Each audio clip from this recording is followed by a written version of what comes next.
तो ये बड़ी खबर निकलकर तो आ रही है बांग्लादेश से, लेकिन जिसके पीछे हिंदुस्तान की संप्रभुता और अखंडता को चोट पहुंचाने की जिहादी साजिश की आहट भी सुनाई दे रही। वो जिहादी साजिश अगर कामयाब हो गई तो न सिर्फ बांग्लादेश से हिंदुओं का सफाया हो जाएगा, बल्कि एक नया बंगालिस्तान खड़ा हो जाएगा जो हिंदुस्तान के लिए उससे कहीं ज्यादा बड़ी जिहादी चुनौती बनकर सामने आ सकता है।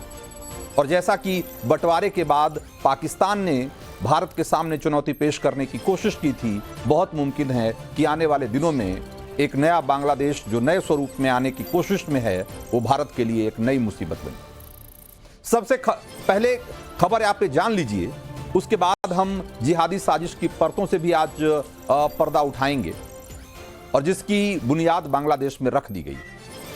बांग्लादेश में जमाते इस्लामी बांग्लादेश पर सालों पहले लगा बैन आज हटा लिया गया। मोहम्मद यूनुस सरकार का अचानक लिया यह फैसला बहुत चौंकाने वाला है। आपको बता दें, बांग्लादेश की कोर्ट ने अपने फैसले में कहा था कि जमाते इस्लामी बांग्लादेश आतंकवादी गतिविधियों में शामिल रहा है। 1971 की लड़ाई में पाकिस्तानी सैनिकों के साथ मिलकर उसने बांग्लादेश में नरसंहार किया, बांग्लादेशी हिंदुओं को खास तौर पर निशाना बनाया। जमात की गतिविधियां बांग्लादेश के संविधान के खिलाफ है। इतने गंभीर आरोप जिस संगठन के खिलाफ रहे हैं, उससे आज पाबंदी हटा ली गई। मोहम्मद यूनुस सरकार ने सरकारी गैजेट जारी करे बैन हटाया, जिसमें कहा गया है कि जमाते इस्लामी किस तरह से आतंकी गतिविधि में, किसी तरह की आतंकी गतिविधि में शामिल नहीं है। और चौंकाने वाली बात यह है कि यह बैन हटाने के पहले जमाते इस्लामी को लेकर किसी तरह की कोई जांच नहीं की गई। कोई बिना जांच पड़ताल किए इससे बैन हटा लिया गया। इसलिए सवाल उठ रहा है कि क्या बांग्लादेश को जिहादी गैंग के हवाले करने की तैयारी कर ली गई है? क्या मोहम्मद यूनुस की अंतरिम सरकार जो है वो सिर्फ दुनिया को झांसा देने के लिए एक मुखौटे की तरह है? क्या बांग्लादेश में तख्ता पलट के पीछे की साजिश आपकी और हमारी सोच से कहीं ज्यादा गहरी है? और सबसे बड़ा सवाल ये कि क्या ये सब कुछ पाकिस्तान में लिखी स्क्रिप्ट के मुताबिक हो रहा है? और ये सवाल यूं ही नहीं उठ रहे हैं, जो सबूत सामने आ रहे हैं, जिस शातिर साजिश की आशंका डरा रही है, वो खतरनाक है, खौफनाक है। जो संकेत मिल रहे हैं वो यही है कि 1971 की लड़ाई में पाकिस्तान को हिंदुस्तान के हाथों जो करारी हार मिली थी और नए देश के तौर पे बांग्लादेश का उदय हुआ था, उसका बदला लेने के लिए जिहादी तैयारी एक तरीके से अपने अंतिम मुकाम की तरफ बढ़ रही। बात इस पर आगे बढ़ाएं और आपको इस पूरी साजिश से रूबरू कराएं, उससे पहले जरा जमाते इस्लामी बांग्लादेश के बारे में जान लीजिए। जमाते इस्लामी बांग्लादेश वो कट्टरपंथी मुस्लिम संगठन है जिसका एक ही एजेंडा है, बांग्लादेश में पूरी तरीके से शरिया का राज स्थापित करना। इसके चार्टर के मुताबिक इस्लाम से अलग जो भी है वो सब काफिर है, यानी कि इस्लाम का दुश्मन है। 1971 में जब बांग्लादेश की आजादी की लड़ाई छिड़ी थी तो जमात के जिहादी पाकिस्तानी सेना के साथ मिलकर बांग्लादेश में कत्लेआम मचा रहे थे। 3 लाख बेगुनाहों की जान लेने का गुनाह इनके माथे पर भी है, जिसमें ज्यादातर बांग्लादेशी हिंदू थे और या तो वो लोग थे, वो मुसलमान थे जो पाकिस्तान के अत्याचारों से मुक्ति चाहते थे। मोहम्मद यूनुस सरकार ने चंद घंटे पहले जमाते इस्लामी बांग्लादेश पर से पाबंदी हटाई है और उसके कुछ ही देर बाद बांग्लादेश की राजधानी ढाका की सड़कों पर उनका मार्च जो निकला है, वो उसकी तस्वीरें मैं आपको दिखा रहा हूं, उसको जरा गौर से देखिए और उनकी अगर नारेबाजी भी सुनिए। एक बार अप साउंड करके उन आवाज सुनाई जाए कि वहां किस तरह के नारे लग रहे हैं।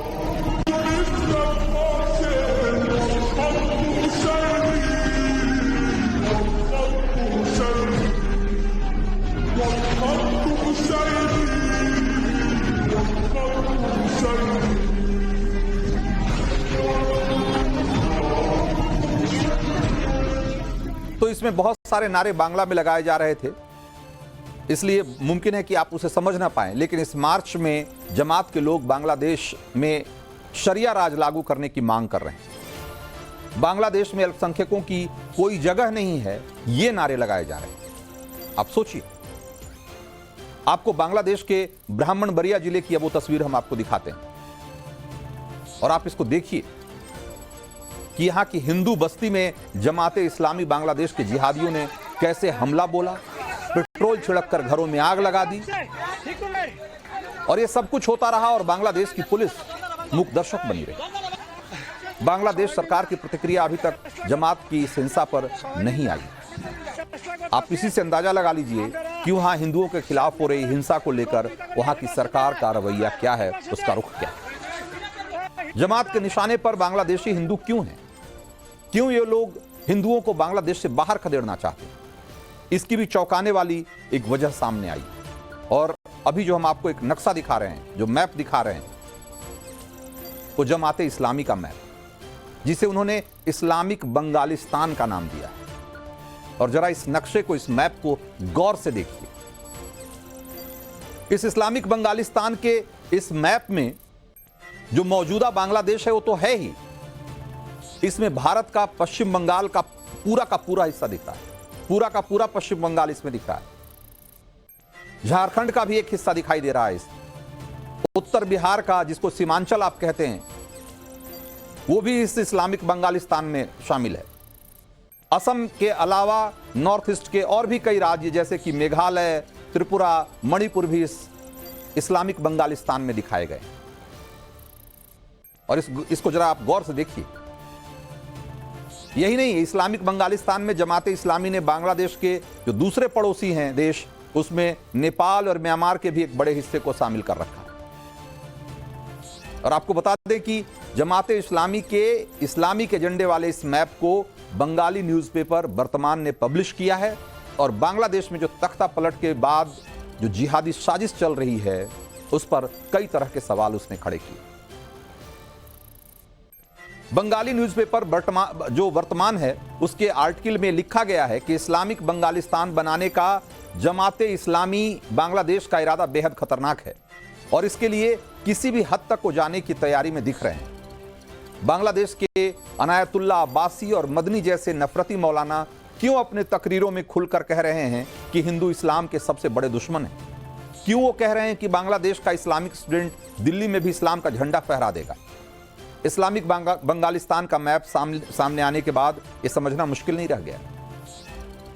सवाल यह है कि क्या जमाते इस्लामी बांग्लादेश की इतनी औकात है कि वो हिंदुस्तान के बंटवारे का ख्वाब सजा सके, हिंदुस्तान के राज्यों की जमीनों को इस्लामिक बंगालिस्तान में शामिल करने की साजिश रच सके, नेपाल और म्यांमार तक के बड़े हिस्से को इस्लामिक देश का हिस्सा बना सके, जिसके मंसूबे वो अंदर खाने पाल रखा है? यकीनन नहीं।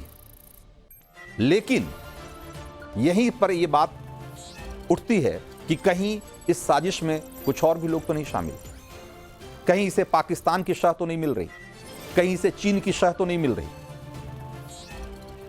बांग्लादेश में हसीना सरकार का तख्ता पलट जैसी इतनी बड़ी घटना हुई है, इसके पीछे सिर्फ बांग्लादेश की ताकतें शामिल नहीं है, और इसके पीछे पाकिस्तान और चीन की जैसी शक्तियां कैसे शामिल हैं, यह अब बहुत हद तक खुलकर सामने आने लगा है।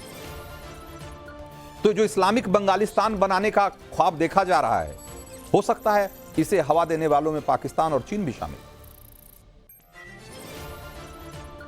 तो ये आप इसे दरकिनार नहीं कर सकते। और आपको याद दिला दें कि जमाते इस्लामी बांग्लादेश पर साल 2013 में शेख हसीना सरकार ने बैन लगाया था।